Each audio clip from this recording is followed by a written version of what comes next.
நம்மில் பலரின் ஏக்கங்களை போக்க நம்மை தேடி உருண்டோடி வரும் அகண்ட காவேரியை தேடிய நமது பயணத்தை கடந்த 3 வாரங்களாக கர்நாடக மாநிலத்தினுள் மேற்கொண்டோம். இன்று முதல் அடுத்த 3 வாரங்களுக்கு தமிழகத்தினுள் நுழையும் காவேரியை தேடிய பயணத்தை மேற்கொள்ளவிருக்கின்றோம். அதிலும் முக்கியமாக எல்லையோர கிராமமான பிலிகுண்டுவில் கர்நாடகாவிலிருந்து தமிழகத்திற்குள் நுழையும் காவேரியை தேடி இன்றைய நிகழ்ச்சியில் செல்லவிருக்கின்றோம். பிலிகுண்டு முதல் ஒகேனக்கல் வரை, ஒகேனக்கலிலிருந்து நந்தி சிலை மற்றும் மேட்டூர் அணை வரை, மேட்டூர் அணையின் பிரம்மாண்டம், மேட்டூர் அணையை கடந்து பவானி குமாரபாளையம் நகர்களை நோக்கி ஓடும் காவேரியின் கதையை இன்றைய நிகழ்ச்சியில் காணவிருக்கின்றோம். அகண்ட காவேரியின் பயணத்தில் ஒரு முக்கியமான இடத்தை நாம் அடைந்துள்ளோம். பல கிளை நதிகளின் நீரை சுமந்து மலைகள், காடுகள், நகரங்கள், பள்ளத்தாக்குகள் கடந்து காவேரியின் கர்நாடக மாநிலத்தினுள்ளான பயணத்தின் கடைசி கட்டம் இது. தென்கிழக்கு கர்நாடகாவில் இருந்து வடமேற்கு தமிழகத்திற்குள் காவேரி நுழைவதற்கு முன்பான பயணமும் இது. செய்திகள் வாயிலாக நம்மில் பலருக்கு பரிச்சயமான ஒரு பெயர் மேகதத்து. கர்நாடகா தமிழகம் இடையே ஆன காவேரி நீர் பங்கிடுதல் குழப்பத்தில் ஒரு பாகம் இந்த ஊர். அர்க்காவதி என்கின்ற முக்கியமான கிளை நதி இங்குதான் காவேரியுடன் இணைகிறது. இங்கிருந்து நதி வழியே பயணித்தால் 40 கிலோமீட்டர் தூரத்தில் தமிழகத்திற்குள் மொத்தமாக காவேரி நதி நுழைந்து விடுகிறாள். இந்த நிலப்பரப்பின் அமைப்பும் வித்தியாசமான ஒன்று. அதனால்தான் அர்க்காவதியும் காவேரியும் ஒன்றிணையும் மேகதத்துவில் ஒரு புதிய நீர்த்தேக்க அணையை கட்ட கர்நாடக அரசு திட்டங்கள் வகுத்து வருகிறது. இதற்கு தமிழகத்தில் கடும் எதிர்ப்பும் மத்திய நீர்வளத்துறை, உச்சநீதிமன்றம் போன்றோர் ஒரு நதி தேசத்திற்கானது, எந்த ஒரு தனிப்பட்ட மாநிலமும் உரிமை கொண்டாடக்கூடாதென கண்டிப்புடன் தெரிவித்து வந்துள்ளனர். நாம் கடந்த 3 வாரங்களில் பார்த்து புரிந்து கொண்டது, ஒரு அணையின் நீர்த்தேக்க பகுதியின் வடிவமைப்பு கிளை நதிகளின் சங்கமமாகும் இடத்திலேயே அமைக்கப்படுகின்றது என்பதுதான். கிருஷ்ணராஜசாகர் அணையின் நீர்த்தேக்கத்தில்தான் காவேரி, ஹேமாவதி, லக்ஷ்மண தீர்த்தா போன்ற நதிகள் இணைகின்றன. அதேபோல்தான் காவேரியும் அர்க்காவதியும் இணையும் இந்த மேகதத்துவில் அணை கட்ட திட்டங்கள் தீட்டப்படுகின்றன. இந்த அர்க்காவதி நதி கூட குமுதவதி, விருஷபவதி போன்ற நதிகளின் சங்கமம்தான். பெங்களூரு நகரின் முக்கிய நதிகளாகிய இவை அந்நகரின் நீர் தேவைக்கு மிக முக்கியமான ஆதாரங்கள். மேகதத்து என்றால் கன்னடத்தில் ஆடு எகிரி குதித்த இடம் என்று பொருள். புராண கதைகளின்படி சிவபெருமான் ஆடு ரூபத்தில் இந்த பகுதிகளில் வலம் வந்த பொழுது ஒரு புலி அவரை துரத்த பாறைகளை பிளந்து பாதாளத்தில் ஓடிய காவேரியை நோக்கி ஆடு ரூபத்தில் அவர் ஓடி வர, இக்கரையிலிருந்து அக்கரைக்கு தாவி குதித்து புலியிடமிருந்து தப்பியதாலேயே இந்த இடத்திற்கு மேகதத்து என்ற பெயர் என்பது நம்பிக்கை. இன்று கூட ஆட்டின் கால் தடம் போல் பாறைகளில் பதிப்புகள் இருப்பதாக உள்ளூர் மக்கள் நம்பி வழிபட்டு வருகின்றனர். இப்படி ஒரு புராண முக்கியத்துவம் வாய்ந்த பகுதிதான் மேகதத்து. இது கர்நாடகாவினுள் காவேரியின் கடைசி மைல்கல் என்றே கூட சொல்லலாம். இதே பாறைகள் அமைப்புதான் ஒகேனக்கலிலும் உள்ளது. பல கிலோமீட்டருக்கு 2 மாநிலங்களின் எல்லை கோடாக காவேரி ஓடினாலும் பிலிகுண்டலு என்ற எல்லையோர கிராமத்தினுள் தான் தமிழகத்திற்குள் முழுமையாக காவேரி நுழைகிறாள். இங்கிருந்து காவேரியின் தமிழ்நாடு பயணம் ஆரம்பம். ஆங்கிலத்தில் 0 பாயிண்ட் என்று அழைக்கப்படும் நீரின் அளவு மதிப்பிடும் மத்திய நீர்வளத்துறையின் அளவுகோல் இங்குதான் உள்ளது. கர்நாடகாவிலிருந்து தமிழகத்திற்கு வரும் நீரின் அளவு இங்குதான் அளவிடப்படுகிறது. பிலிகுண்டுலுவிலிருந்து 6 கிலோமீட்டர் கிழக்கே அமைந்துள்ளதுதான் புகழ்பெற்ற ஒகேனக்கல் நீர்வீழ்ச்சி. ஒகேனக்கல் என்ற பெயர் கூட கன்னட பெயர்தான். பாறைகளால் சூழப்பட்டு மேடு பள்ளத்தாக்குகளாய் காட்சியளிக்கும் இந்த பகுதியில் அகண்ட காவேரியின் நீர் ஆர்ப்பரித்து கொட்டும் இடங்களில் சாரல் உருப்பெற்று காற்றின் வழியே நம்மை வந்தடைகிறது. அப்படி பாறைகளில் நீர் வீழ்ந்து மேலோங்கும் சாரல் பார்ப்பதற்கு புகை போல் காட்சியளிக்கின்றது. அதைதான் ஊரின் பெயராகவும் வைத்துள்ளனர். ஹோகே என்றால் கன்னடத்தில் புகை என்று அர்த்தம். கல்லில் இருந்து எழும்பும் புகை என்பதால் ஒகேனக்கல் என்ற பெயர் சூட்டப்பட்டுள்ளது.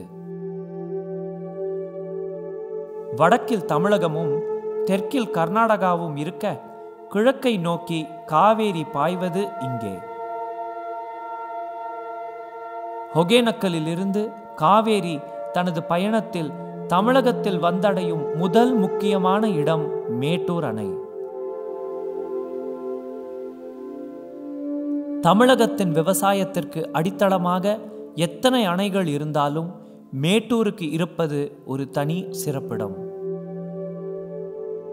அந்த மேட்டூர் அணை சொல்லும் பிரமிக்க வைக்கும் கதைகள் பல உள்ளன.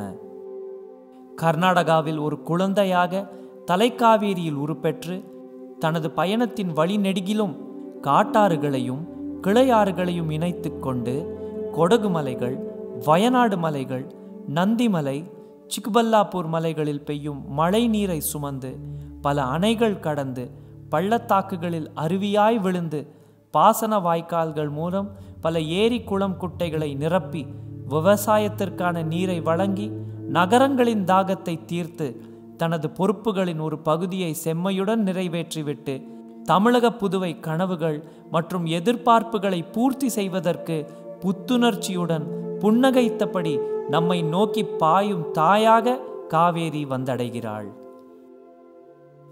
காவேரியின் தமிழக பயணத்தில் நாமும் இணைவோம்.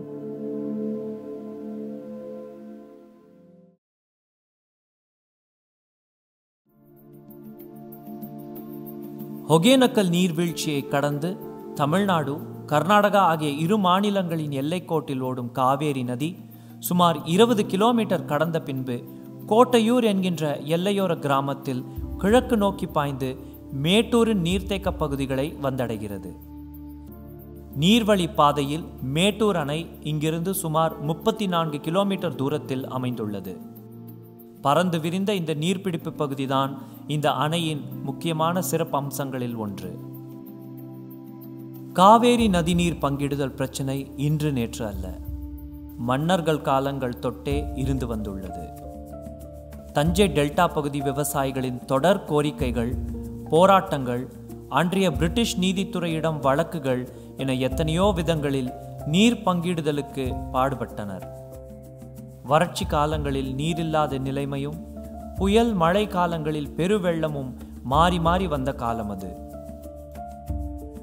நீர்த்தேக்க திட்டங்களுக்கான ஒரு உடனடி தேவை ஏற்பட்ட காலம் அது. அப்பொழுதுதான் விவசாயிகளின் ஒரு கோரிக்கை மனு அன்றைய திருவாங்கூர் திவான் சிபி ராமசுவாமி ஐயரிடம் கொடுக்கப்பட்டது. அன்றைய கர்நாடக மைசூர் மாகாண அரசிடம் ஆண்டுக்கு 30 லட்சம் வரை வெள்ளம், வறட்சி, நீர் நிவாரண தொகையாக பெறுவது என்றும், இல்லையேல் மேட்டூருக்கு அருகே ஒரு அணை கட்டி பொங்கி வரும் காவேரி நீரை சேமித்து ஆண்டு முழுவதும் பயன்படுத்துவது என்ற யோசனைகளும் அதில் இடம்பெற்றன. இதை மைசூர் மாகாண அரசர்களும் ஆட்சியாளர்களும் உடனடியாக ஏற்க மறுத்தனர். பல கட்ட பேச்சுவார்த்தைகளுக்கு பிறகு ஆண்டுதோறும் 30 லட்சம் இழப்பீடு தருவதை காட்டிலும் ஒரு அணை கட்டி இந்த பிரச்சனைக்கு நிரந்தர தீர்வு காணலாம் என்பதை ஏற்றனர். அதன்படி மேட்டூரில் 1924ஆம் ஆண்டு இன்று அங்கு நிற்கும் அணை கட்டும் பணி தொடங்கியது.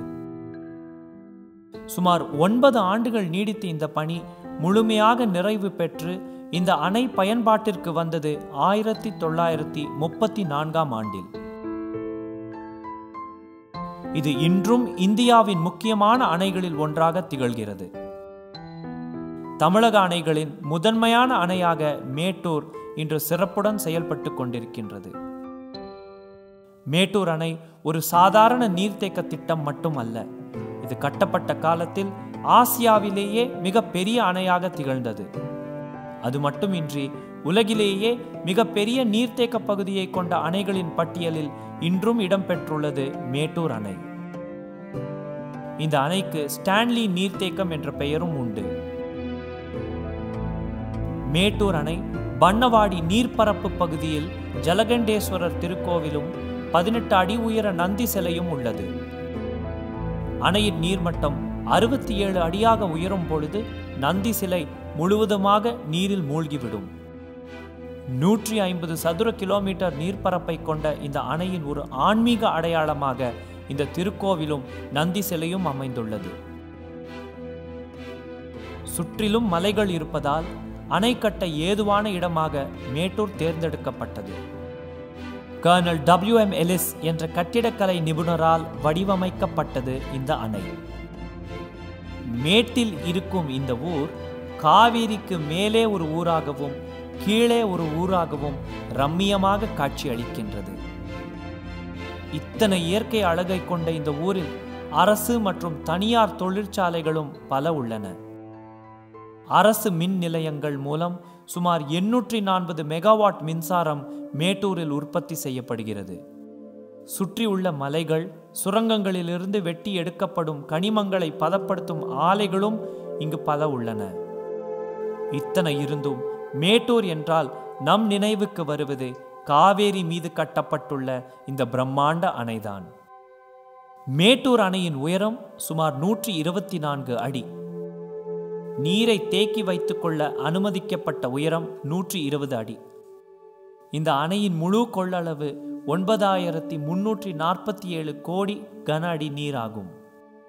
ஒரு TMC தண்ணீர் குறைந்தால் அணையின் நீர்மட்டம் 1.25 அடி வரை குறையும். ஒரு அடி தண்ணீர் குறைந்தால் 0.75 TMC நீர் குறையும். காவேரி பற்றி தொடக்கத்திலிருந்து கடலில் சங்கமமாவது வரை தெரிந்து கொள்வதற்காகத்தான் நாம் இந்த பயணத்தை மேற்கொண்டுள்ளோம். அதில் நாம் தெரிந்து கொள்ள வேண்டிய ஒரு முக்கியமான பகுதிதான் நீரின் அளவு. அகண்ட காவேரி, பரந்து விரிந்த காவேரி, பிரம்மாண்ட அணை, உயரமான நீர்வீழ்ச்சி, பெருக்கெடுக்கும் வெள்ளப்பெருக்கு என்றெல்லாம் வர்ணிக்கும் நாம் அந்த நீரை அறிவியல் குறியீடுகள் வாயிலாகவும் அறிய முயற்சிக்கின்றோம். கர்நாடகத்திலிருந்து காவேரி நீர் தமிழகத்தை வந்தடைந்தது என்ற செய்தியை பார்த்து படிக்கும் நாம் கவனிக்கும் ஒரு முக்கியமான குறியீடு TMC. ஒரு TMC நீர் என்றால் எவ்வளவு நீர்? அதை வைத்து என்னவெல்லாம் செய்ய முடியும்? தமிழகத்திற்கு கர்நாடகா தர வேண்டியது எவ்வளவு நீர்? போன்ற பல கேள்விகளுக்கான விடைகள் இதோ. ஒரு TMC என்றால் 1000 மில்லியன் கன அடி என்று பொருள். அதாவது ஒரு கன அடி என்பது 28.3 லிட்டர் நீருக்கு சமம். மில்லியன் என்றால் 10 லட்சம். மொத்தத்தில் 100 கன அடி நீர்தான் ஒரு TMC நீர். விவசாய குறியீடுகள் வாயிலாக இதை புரிந்து கொண்டோம் என்றால் ஒரு TMC நீரை வைத்து 10,000 ஏக்கரில் விவசாயம் செய்ய முடியும். பல்கலைக்கழக ஆய்வாளர்களின் கண்டுபிடிப்பு காவேரி நீரை நம்பி தமிழகத்தில் 44,000 சதுர கிலோமீட்டரில் விவசாயம் செய்து வருகின்றனர். சுமார் 1,08 லட்சம் ஏக்கர் வரை இந்த நீரை நம்பி விவசாயம் நடந்து வருகின்றது. ஒரு TMC நீரை வைத்து 10,000 ஏக்கரில் விவசாயம் என்றால் 1 கோடி ஏக்கருக்கு தேவைப்படும் நீர் பெறுவதில்தான் காலங்கள் கடந்த சிக்கல் நீடித்து வருகின்றது. நீரை அதிகம் உரியும் பயிர்கள், பருவநிலை மாற்றம், மணல் திருட்டு, தூர்வாரப்படாத நீர்நிலைகள் என பல தடைகளை கடந்துதான் இன்றும் காவேரியில் நீர் வந்து அதை சார்ந்த விவசாயம் தமிழகம், கேரளா, கர்நாடகா, புதுவை போன்ற மாநிலங்களில் நடந்து வருகின்றது. ஒரு அணை தலைமுறைகளை கடந்த மாற்றத்திற்கான மூலதனமாக விளங்க முடியும் என்பதற்கு சிறந்த உதாரணம் மேட்டூர் அணை. அது மட்டுமின்றி வளர்ச்சிக்கு வித்திட்ட இந்த நதி, இந்த அணை மற்றும் இந்த சுற்றுவட்டார காட்டுப்பகுதிகளை நமது பொருளாதாரத்திற்காக நாம் அழித்து வருகின்றோமோ என்ற கேள்வியும் எழத்தான் செய்கின்றது. நாம் வருங்காலத்தின் மூலதனத்தை அடகு வைத்துதான் நாம் வளர்ச்சியை எதிர்பார்க்கின்றோமோ என்ற அச்சமும் எழுகின்றது. இத்தனை கேள்விகளை சுமந்து கண்ணிமைக்காமல் பெருக்கெடுக்கும் காவேரியை பார்த்தபடி மேட்டூரில் ஒரு பாலத்தில் இருந்து இந்த நதியை படம் பிடித்து உங்கள் முன் சமர்ப்பிக்கின்றோம்.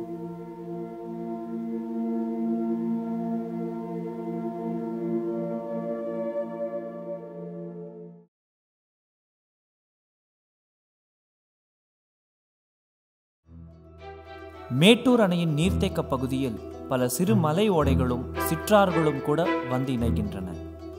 இந்த நீரும் கூட காவேரி நீராக இந்த அணையை கடந்து ஓடுகிறது. அப்படி வந்திணையும் 2 முக்கியமான சிற்றாறுகளில் ஒன்றுதான் நாகவதி நதி. தர்மபுரி மாவட்டத்தில் மலைப்பகுதிகளில் பெய்யும் மழை ஒரு ஓடையாக உருப்பெற்று நாகர்கூடல் என்கின்ற ஊரில் நாகவதி அணையில் தேக்கி வைக்கப்பட்டு அங்கிருந்து நாகவதி நதியாக பயணித்து மேட்டூர் நீர்த்தேக்கத்தின் வடமேற்கு பகுதியில் காவேரியுடன் இணைகிறது. தோப்பூருக்கு கிழக்கே சேர்வராயன் மலையில் உருபெறும் தொப்பையார் நதியும் கூட கிழக்கில் இருந்து மேற்கு திசையில் பாய்ந்து மேட்டூர் அணையின் நீர்த்தேக்கத்தில் காவேரியுடன் இணையும் மற்றும் ஒரு நதி. மேட்டூரில் தேக்கி வைக்கப்பட்டுள்ள பெரும்பகுதி நீர் கர்நாடகாவில் இருந்து வரும் காவேரி நீர்தான் என்றாலும் கூட தமிழக மலைகளில் இருந்து உருபெறும் சிறு காட்டாறுகளும் கூட மேட்டூர் அணையில் சங்கமமாவது நம்மில் பலருக்கு தெரியாத செய்தி. ஒரு அணையில் நீர் தேக்கி விவசாயம் குடிநீருக்காக மட்டும் பயன்படுவதில்லை. தேக்கி வைத்த நீர் மூலம் மின்சாரமும் கூட தயாரிக்கப்படுகிறது. அதன் அடிப்படையில் மிக பெரிய அணை என்ற விதத்தில் மேட்டூர் அணை சார்ந்த மின்சார உற்பத்தி திட்டங்கள் தமிழகத்தின் வளர்ச்சிக்கு மிக முக்கியமான பங்காற்றியுள்ளன. கீழ்மேட்டூர் நீர்மின் திட்டத்தின் மூலம் சுமார் 120 மெகாவாட் மின்சாரம் உற்பத்தி செய்யப்படுகிறது. மேட்டூர் அணையை கடந்தோடும் காவேரி நதி குறுக்கே அமைந்துள்ள 4 முக்கிய தடுப்புகள் மூலம் மின்சாரம் உற்பத்தி செய்யப்படுகிறது. முதலாவதாக 30 மெகாவாட் திறன் கொண்ட செக்கனூர் தடுப்பு, இரண்டாவதாக 30 மெகாவாட் திறன் கொண்ட நெருஞ்சிப்பேட்டை தடுப்பு, மூன்றாவதாக குதிரைக்கால்மேடு தடுப்பு, கடைசியாக உரிச்சிக்கோட்டை தடுப்பு என்ற இந்த 4 தடுப்புகள் மூலம் 120 மெகாவாட் மின்சாரம் உற்பத்தி செய்யப்படுகிறது. நீர் மேலாண்மையில் காலங்கள் கடக்கும் முன்னோடி திட்டங்கள் தேவை என்பதை உணர்ந்து பல கிளை வாய்க்கால்கள் மூலம் மேட்டூர் அணையில் இருந்து வெளியேறும் காவேரி நீரை பல கிராமங்களின் நீர்த்தேக்கங்களில் கொண்டு சேர்ப்பது அவசியமாயிற்று. மேட்டூர் அணையிலிருந்து மேற்கு மற்றும் கிழக்கு வாய்க்கால்கள் மூலம் சேலம், ஈரோடு மற்றும் நாமக்கல் மாவட்டத்தின் பல கிராமங்களுக்கு நீர் கொண்டு சேர்க்கப்படுகிறது. அப்படி மேற்கு வாய்க்கால் மூலம் நீர் பெறும் ஒரு ஏரிதான் சங்கரகவுண்டன் பாளையம் அருகே உள்ள தல்லாக்குளம். இப்படி பல கிராமங்களில் பல நீர்நிலைகளை நிரப்பிய பின்புதான் காவேரி தனது பயணத்தை தொடர்கிறாள். நதியின் போக்கிலேயே அதை ஓட விட்டிருந்தால் இத்தனை காலம் மனித இனம் வளத்துடன் வாழ்ந்திருக்க முடியுமா என்ற கேள்வி எழுகிறது. சுதந்திரமாய் ஓடிய நதியை கட்டுப்படுத்தி அணைகள் கட்டி அந்த அணைகளில் தேக்கப்படும் நீர் மூலம் மின்சாரம் தயாரித்து மீன்பிடி தொழில் தொடங்கி சுற்றுலா வரை பல பொருளாதார பயன்களை பெற்ற பின்பு சிறு ஓடைகள் வழியே நீரின் திசையையே மாற்றி நீர் பெறாத பல ஊர்களுக்கு நீர் கொண்டு சேர்த்து அதன் பின் நதியின் நீர் ஓட்டத்தையும் பராமரித்து ஒரு சமமான செயல்முறை பின்பற்றப்பட்டதற்கான ஆதாரங்கள் இங்கு களத்தில் உள்ளன. பேணி பாதுகாத்த இந்த நதி மற்றும் அதை சார்ந்த இயற்கை வளங்களை இன்று நாம் துச்சமாக கருதி குப்பை மேடுகளாக மாற்றி கழிவுநீர் ஓடைகள் போல் பாவிப்பது நமது வறண்ட வருங்காலத்திற்கு நாமே வழிவகுக்கும் செயல். நமது நீர் பொக்கிஷங்களின் மதிப்பை உணர்ந்து நமது நீர் ஆதாரங்களை நமது வருங்காலத்திற்காக நாம் பாதுகாக்க வேண்டியது இன்று அவசியம் என்பதை காட்டிலும் ஒரு கட்டாயமாக திகழ்கிறது. இதை நமக்கு உணர்த்திய காவேரி நதி மேட்டூரிலிருந்து பயணித்து அடுத்து வந்தடையும் பகுதி இரட்டை நகரங்களாகிய பவானி, குமாரபாளையம். நதிகளில் ஒரு பிரம்மாண்டமாய் காவேரி, அந்த பிரம்மாண்ட நதியின் குறுக்கே அணைகளில் ஒரு பிரம்மாண்டமாய் கட்டப்பட்டுள்ள மேட்டூர் அணையின் கதையை இன்றைய நிகழ்ச்சியில் விரிவாக பார்த்தோம். மேட்டூர் அணையை கடந்து பவானி குமாரபாளையம் நகர் வரையிலான காவேரியின் பயணத்தையும் பின்தொடர்ந்தோம். அடுத்த வாரம் காவேரி நதியுடன் இணையும் பவானி நதி குறித்தும் பவானி மீது கட்டப்பட்டுள்ள பவானி சாகர் அணை குறித்தும் காணவிருக்கின்றோம். அது மட்டுமின்றி ஈரோடு நகர் சொல்லக்கூடிய கதை, தமிழகத்தின் பொருளாதார வளர்ச்சியில் காவேரிக்கான பங்கு என பல கோணங்களில் காவேரி நதியின் கதைகளை உங்கள் முன் படைக்கவிருக்கின்றோம்.